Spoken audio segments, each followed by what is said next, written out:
Hi friends, आज आपण 3 outside up candlestick pattern बघणार आहोत. 3 outside up candlestick pattern chart मध्ये बनल्यानंतर आपण ट्रेड मध्ये एंट्री एक्झिट कसे घेतो हे आज आपण या व्हिडिओ मध्ये बघणार आहोत. तर 3 आउटसाइड अप हा एक बुलिश कॅन्डलस्टिक पॅटर्न आहे आणि हा पॅटर्न डाऊन ट्रेंडच्या शेवटी पाहायला मिळतो आणि तेथून ट्रेंड बदलण्याची ही शक्यता असते. हा पॅटर्न सपोर्ट वर तयार होतो आणि हा पॅटर्न 3 कॅन्डलने मिळून तयार होतो. 1, 2 आणि 3. यामध्ये बुलिश एंगल्फिंग कॅन्डल पॅटर्न नंतर जर एखादी ग्रीन कॅन्डल तयार झाली आणि तिचे क्लोजिंग हे दोन्ही कॅन्डलच्या जर वर असेल तर आपण हा पॅटर्न कन्फर्म होतो. आता ही बुलिश एंगल्फिंग कॅन्डल पॅटर्न आहे. या व्हिडिओची लिंक व्हिडिओच्या आय बटन मध्ये दिली आहे, तिथे जाऊन तुम्ही पाहू शकता. तर 3 outside up candlestick pattern chart मध्ये बनल्यानंतर आपण एंट्री कुठे करावी?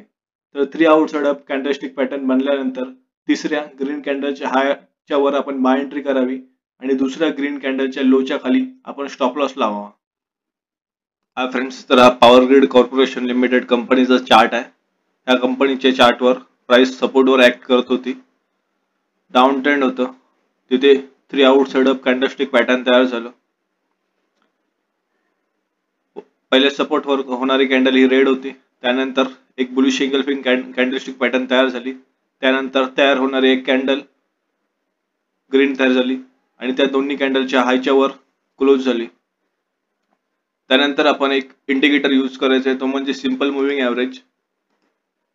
सिंपल मुव्हिंग ॲव्हरेज 9 हा इंडिकेटर यूज केला.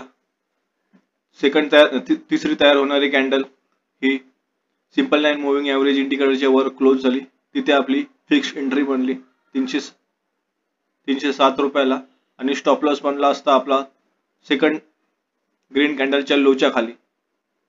तर 306 रुपयाचा स्टॉप लॉस बनला असता. इथून आपली एंट्री 307 रुपयाची आणि टार्गेट आपलं नेक्स्ट रेजिस्टन्स 309 रुपयाचं, सेकंड टार्गेट 311 रुपयाचं भेटलं असतं.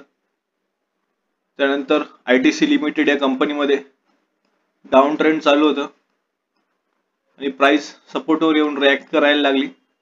तिथे 3 आउटसाइड अप कॅन्डलस्टिक पॅटर्न तयार झालं.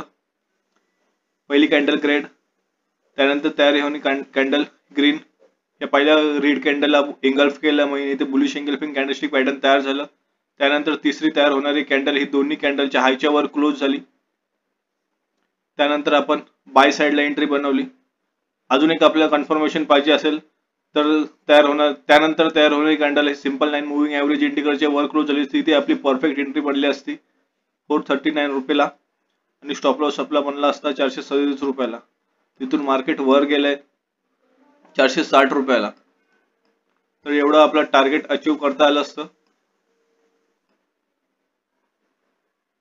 त्यानंतर इन्फोसिस कंपनीच्या चार्टमध्ये 31 डिसेंबरला 3 आउटसाइड अप कॅन्डलस्टिक पॅटर्न बनलेला आहे. सपोर्टवर पहिली रेड कॅन्डल तयार झाली, त्यानंतर सेकंड तयार होणारी कॅन्डल ही पहिल्या रेड कॅन्डलला एंगल्फ केली म्हणून ते बुलिश एंगल्फिंग कॅन्डलस्टिक पॅटर्न तयार झालं. बुलिश एंगल्फिंग कॅन्डलस्टिक पॅटर्नची व्हिडिओ लिंक व्हिडिओच्या आय बटन मध्ये दिली आहे, तिथे जाऊन तुम्ही पाहू शकता. त्यानंतर तयार होणारी तिसरी कॅन्डल ही दोन्ही कॅन्डलच्या हायच्या वर क्लोज होते आणि अजून एक कन्फर्मेशन पाहिजे असेल तर त्यानंतर तयार होणारी कॅन्डल ही सिंपल 9 मुव्हिंग ॲव्हरेज इंडिकेटरच्या वर क्लोज झाली पाहिजे. इथे आपली एंट्री बनली असती 1895 रुपयाला. स्टॉप लॉस आपला बनला असतं 1845 रुपयाला. त्यानंतर टार्गेट 1879 1889 रुपयापर्यंत गेलेले आहे.